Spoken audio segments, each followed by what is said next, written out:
Good morning, Wolfgang. It's a pleasure to meet you. Likewise, it's a pleasure to be here.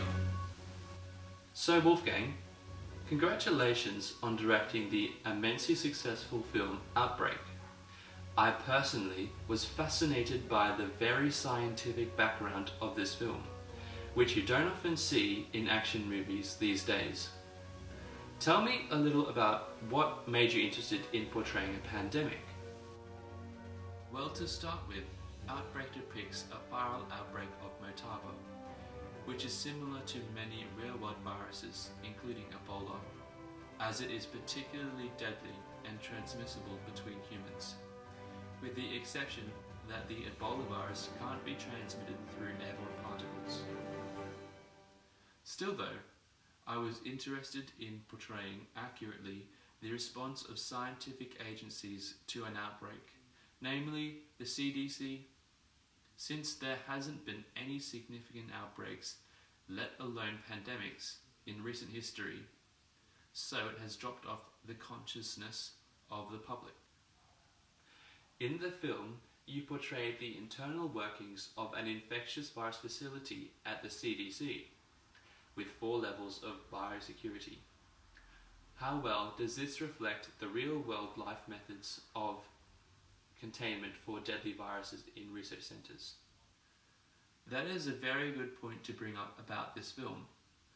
While vaccines are very effective treatments against viruses, the movie has taken a slight artistic license as to how rapidly vaccines can be created in the real world. For instance, the mumps vaccine was made in 4 years and is the fastest developed vaccine in history. While it is possible that some future developments in messenger RNA may allow vaccines to be developed in 12 months. Wow, that is amazing. The film also focuses on other aspects of viruses, namely their vaccines. In the movie, they are able to create a vaccine very quickly, based on the antibodies of a monkey.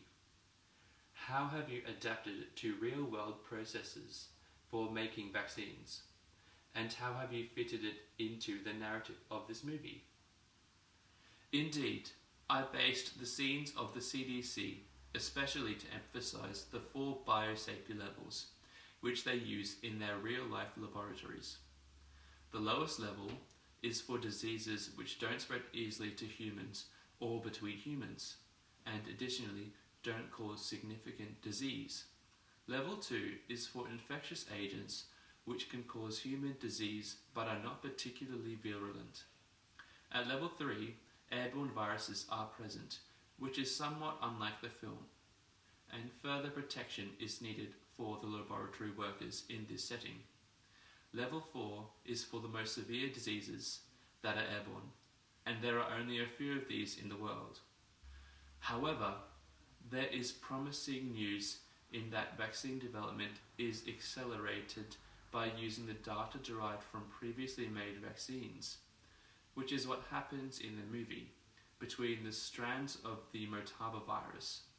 Why did you feel that it was necessary to portray the speed of vaccine development in this movie differently to the real world?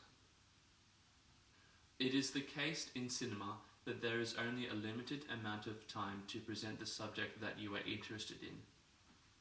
This means that there is a balance between the level of realism that is to be used and the need to engage the audience with appropriate pacing. If this movie portrayed the realistic vaccine development timeline, then the stakes would be very different.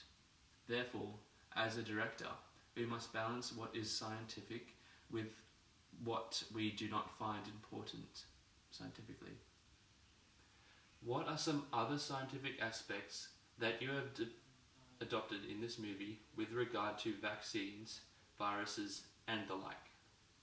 One thing I wanted to show is how the viruses can develop many variants with different abilities.